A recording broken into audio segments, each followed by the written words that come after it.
Well, I would like to welcome everybody back to the Libraries and Weight Rooms podcast. My name is DJ Ligori, and I would like to welcome Melissa Capurro to the show today. Thank you for having me, DJ. I'm happy to be here. Well, we are happy that you are here, and we had to start recording because we were talking about too many good things prior to the show. And I said, there's probably people who want to hear this stuff. So, Melissa, you're a member of CrossFit West Chase, is it Largo? Yep. Yeah. So I'm a part of CrossFit West Chase. We have two locations, one in Oldsmar and one in Largo. And I'm a member of the Largo location, and my office for physical therapy, since I'm a physical therapist, is in the Largo location as well. So I'm here all the time. Just curious, what made you get into physical therapy? Oh gosh, you weren't lying when you said that could be a podcast of its own. But I had an uncle growing up who was the physical therapist for a Olympic track and field athlete from the South Korea Olympics, like back in the 70s. Yeah. And I saw him on the back cover of a newspaper one day stretching his athlete, like a renowned newspaper. And I was like, that's it. Like, that's what I'm going to be. I want to work with athletes. And that's what I do today. So Isn't it so cool how such a little moment can have such a large impact? you have, like, I mean, you have an idea, but that literally has stayed with me my entire life. And I still have that picture of Yeah. him working on that athlete. And Yeah. that's been like my motivation throughout my entire life. Like, I've always known I wanted to be a PT. I've never really wavered and changed my mind. It's kind of like, all right, cool, that's it. That's what we're going to do. And that was it. That's awesome. That is a definiteness of purpose right there. For sure.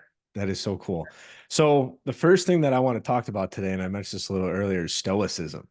Yeah. Right. So if you were teaching a Stoicism class at CrossFit West Chase Largo, and I was one of your students, what would you teach me?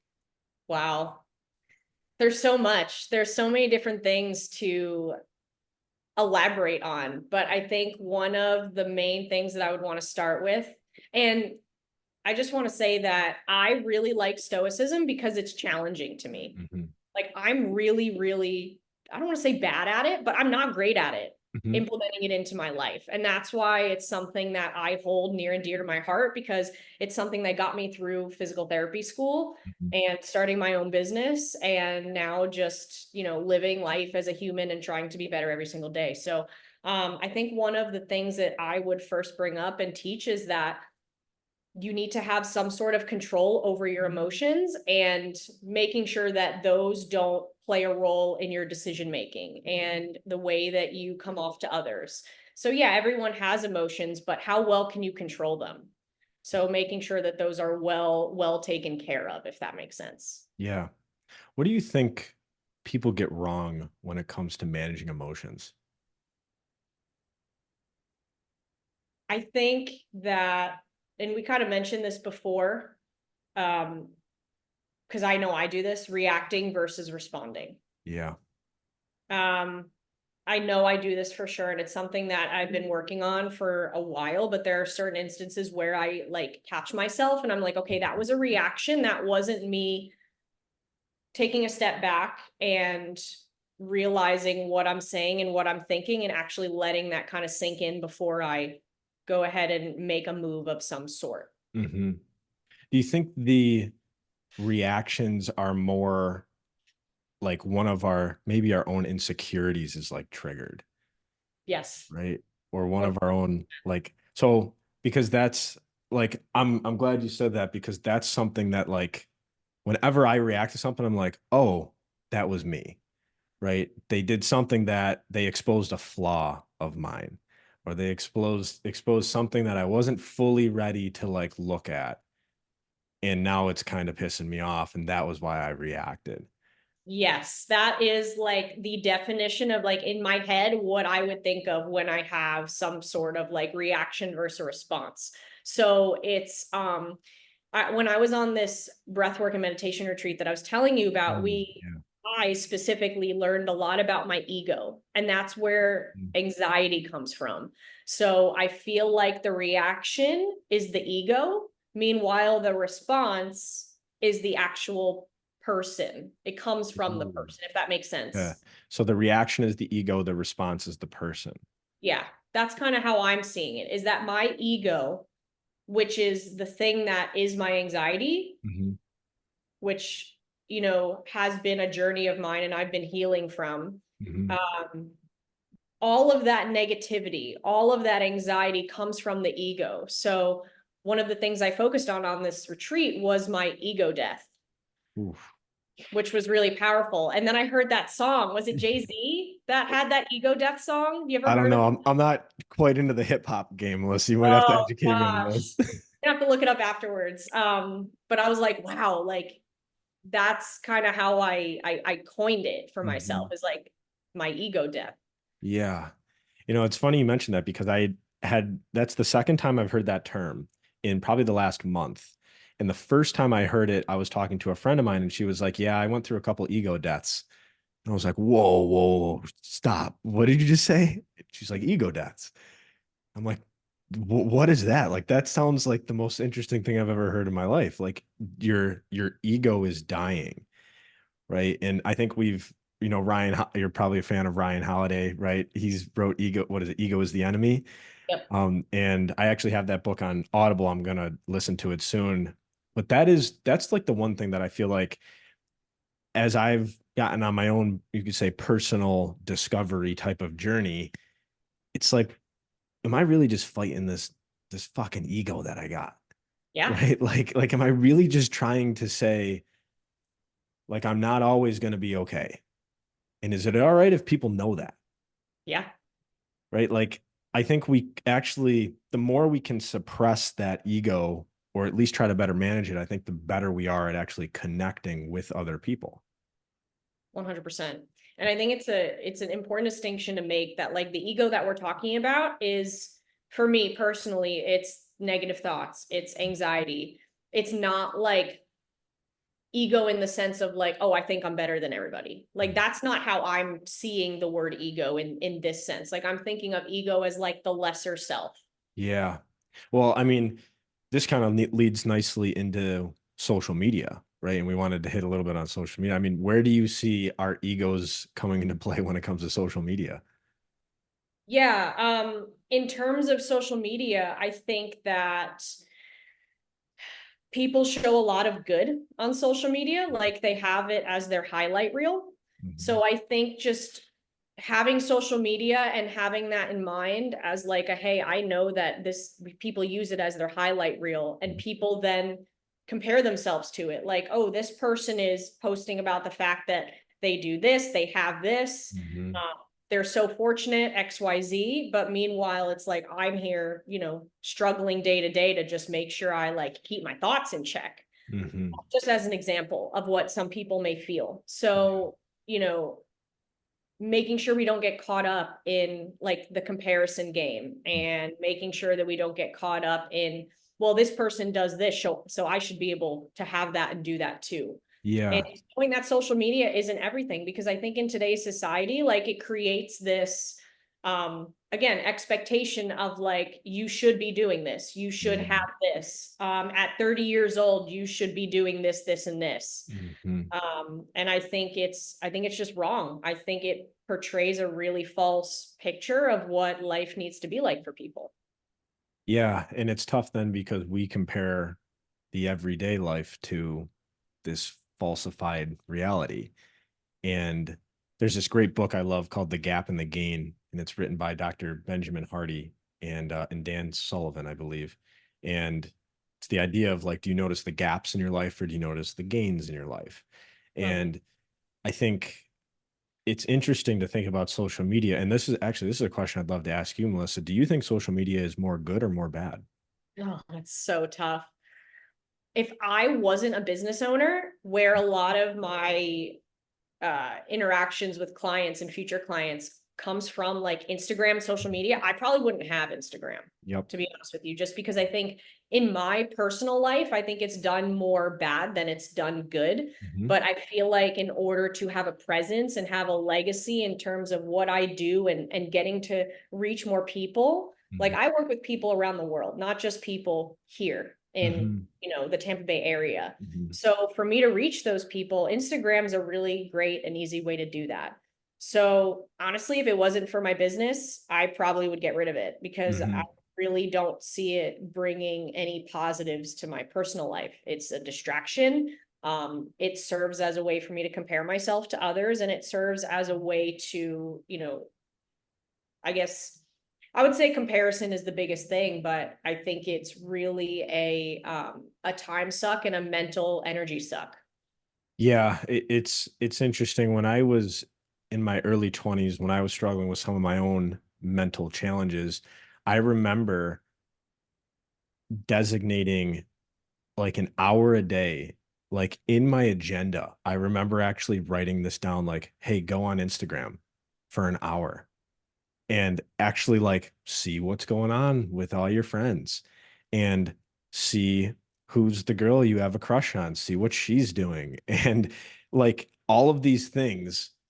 And at the end of the hour, I'd be like, I'd feel like on edge, right? It was almost like I was scheduling a time of my day to be anxious, Wow, that's crazy. right? And I kept doing it because, and this is where like, this is such an interesting thing to think about. Like, I know that it's making me uneasy. I know that it doesn't make, like, do I feel good after that hour? No, I don't feel that good. Yet, why do I keep doing it? Right. Right. And so that's where it's like this double-edged sort of, it does make us feel connected to other people. Right. And it makes us feel like we do have like, I can see how everybody else is doing.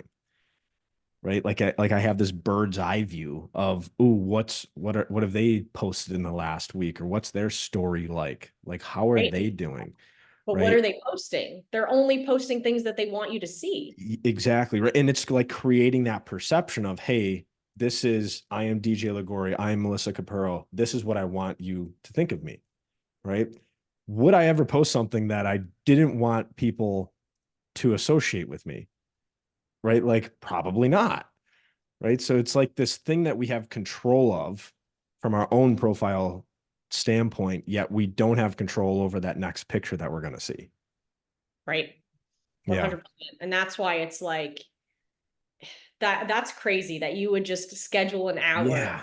every Thank day you, to Melissa. That makes me feel great that you in my I mean, darkest I tip days. it. I tip it. It's just I know that like for me, like doom scrolling is for sure.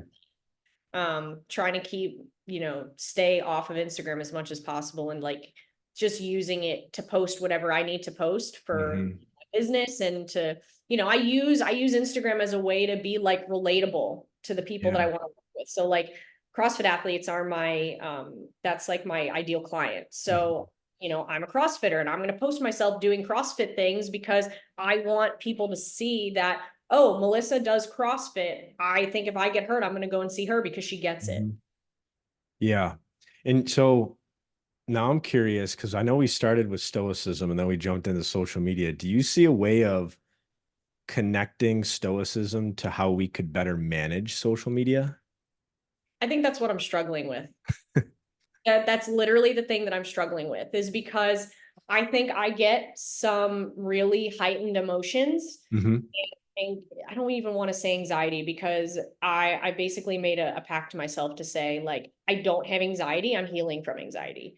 Ooh. Which has Uh, been a mindset shift. yeah. So I think my biggest struggle right now is figuring out how I can use it in a way that's going to not trigger my emotions. Hmm. Knowing that people use it as a highlight reel and post the things that they want you to see. So I don't scroll anymore, Yep. really don't, because Hmm. that's where it starts, right? Yep. I really only post the things I need to post. And if like I'm not going to go and send like a million DMs, but if Hmm. someone like, messages me about like being a client or responds to a story I post, then yeah, I'll respond to it. But those are like the main things of how I use Instagram these days. Like Hmm. I don't I can't really, and I've been a victim of this before, but I've gone looking for things. Like you said, you Yep. used to spend time to go looking and see, like, oh, what's this person posting today? Like, Hmm. I've done that. And I made a pact to myself a couple months ago that I can't do that anymore because that's where that emotional downfall starts. The emotional downfall. Yeah. as we literally start to scroll on our phone. Yeah, And it's funny you said that because that is actually, I'm the exact same way. I do not scroll anymore. And I'm merely a creator of social media. I'm not a consumer of it. And I've had a couple friends in the past be like, hey, did you see my story? Hey, did you see that last post? And I'm like, no, I didn't. And then they get like pissed at me. They're like, dude, you got to go on and start seeing this. And I'm like, no, I don't. I'm like, I know what this can do to my emotions if I don't take control over how I'm going to use it. Right. And that kind of, I think, plays into this idea of stoicism of like understanding what's going on up here from a very authentic and honest perspective. 100%. Right. 100%.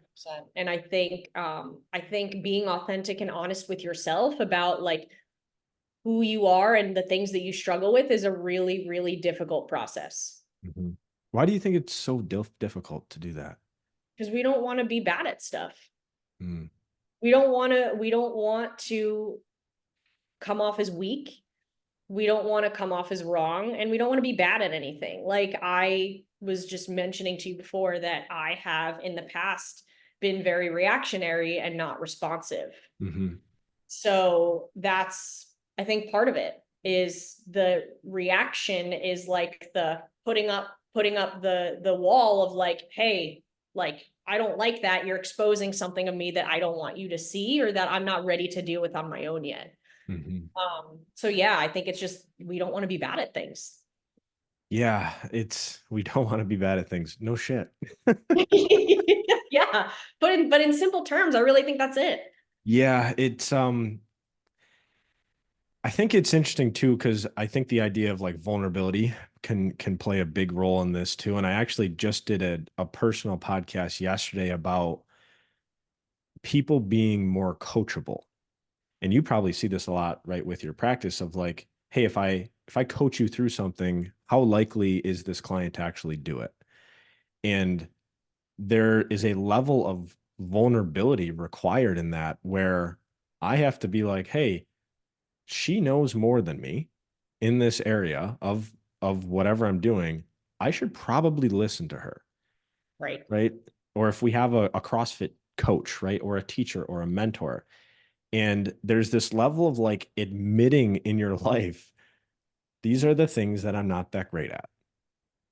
And I'm admitting it and I'm here and I'm ready to get better at those things, right? How can we get better at getting to that point? I think you made a good point that it is all about vulnerability. Mhm. And I think it's letting go. Like it's letting go of, the first word that comes to my mind when I say this is letting go of the chains that kind of like hold you down and, make you more of your lesser self. When I was on this retreat that I was telling you about, I learned from one of the people there that our higher selves are already within us. Like it's not something that we have to go out and like really make drastic changes. Like we're already there. But Mhm. it's like, what do we need to release to get there? So uh, the biggest thing that comes to mind is, letting those chains come off Mhm. in a way. Yeah, that makes me think of unlearning. Yeah, and it's hard. And It's that's really hard. And that's really hard, right? These ideas that, and this is where like I think too, we can forgive people quicker as well. Like if you think about growing up, our parents, right? They had their own limiting beliefs and they had their own challenges, right? And they taught us or raised us in the best way that they could from what they knew. And then we get to this point in our lives where it's like, oh, I realized why they did that. Right. And I was pissed at them in the moment when they tried to do that thing or tried to teach me that. And I was backlashing and and getting all mad. And now like it makes sense. Right. And you can kind of get to these points of like honesty, right? And authenticity. And yes, that can be a little scary. really scary. Yeah. Right. That Most people, yeah, like people don't want to expose themselves and they don't want to experience that. um mhm, I think even with myself, like I've been that way in the past, and I think within the past, I would say year, um I've learned more about myself since I've turned 30 than I have my entire like 29 years leading up to that. Yeah. Yep. It's funny you said that. That's actually in the last couple months of my life, I feel like I've gone professional, Mhm. right? Like you make like a commitment and you're like, I'm not turning back on this. Like I'm just gonna figure it out. And yeah, it might not always be perfect in exactly the way that I thought it was gonna go, yet I'm gonna get there. Yep. I think the best way that I can describe that and like relate to what you're saying is what I've always said about starting a business is like you're trying to assemble a parachute while you're already like free falling. That's exactly it. That's what Thank it you. feels That like. makes me feel very good, Melissa. That like seriously, it does like in my head, I'm kind of like, that's exactly kind of what I feel like. Yeah. Yeah. I mean, like starting my own business, I felt like that every single day. And some Yeah. days, like emotionally, I feel like that. Yeah. And that's so I'm so glad that you went here because this is something that I've been struggling a little bit with lately is getting to that point of vulnerability and asking for help because and feeling guilty almost asking for help because of how much I have. How much And you have in that regard. I have a beautiful apartment. I have a car, right? I have money in the bank. I have people who love me. I have food in the cupboard, right? I have two legs that work, two arms that work, a brain that works. And I'm stressed about this. And I was having a hard time just sitting in it and being like, yeah, I actually am pretty anxious right now. Right? Kind of like what you said, right? You're kind of like falling and trying to get this all together. And I think I was kind of just like keeping it in. And in one of I'm a part of a mastermind group and I kind of told them, I'm like, do you guys ever feel like this? And they coached me through this idea of like, you have to let yourself feel how you want to feel, no matter the environment, no matter what's going on, because we're all in this human experience together, right? And this is like you're in the human experience. I'm in the human experience. Your clients are. Every person we know is in the human experience. Have you ever felt anything like that? I think, can you give me a little bit more context about like how you were feeling it and what exactly you're feeling? It was, I thought about people who had much less than me. Mm. And I thought about how I wonder what actually stresses them out. And I thought about how, like, what we think is hard is based upon our perception, Right. right? Like, I don't think it's that hard to wake up at 5 a.m. and go to the gym because I've been doing it for 7 years in a row.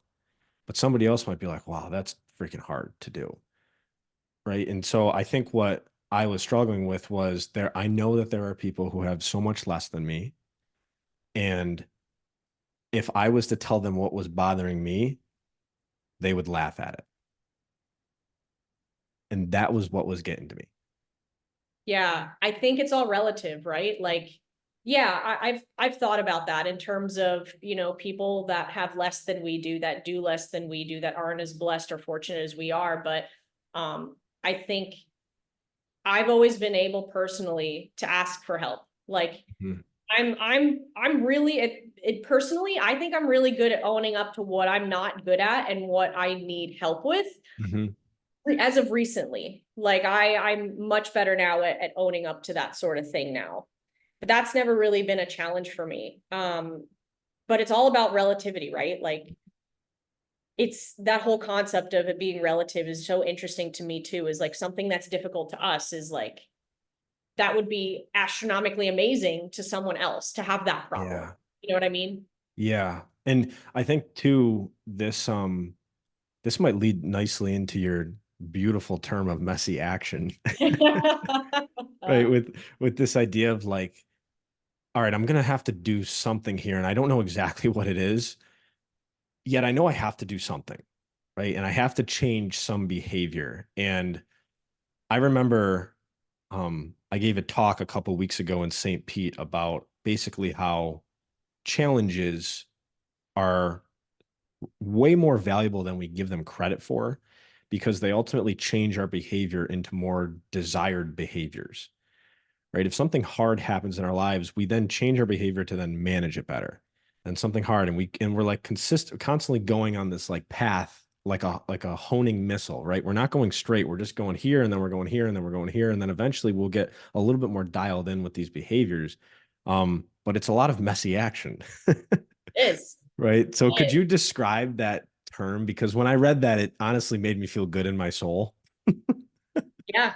Again, this is a term that I learned on this breathwork retreat that I went on, and they brought up this term of messy action, meaning like even if you don't know what to do, do something, Mm-hmm. like move in a direction.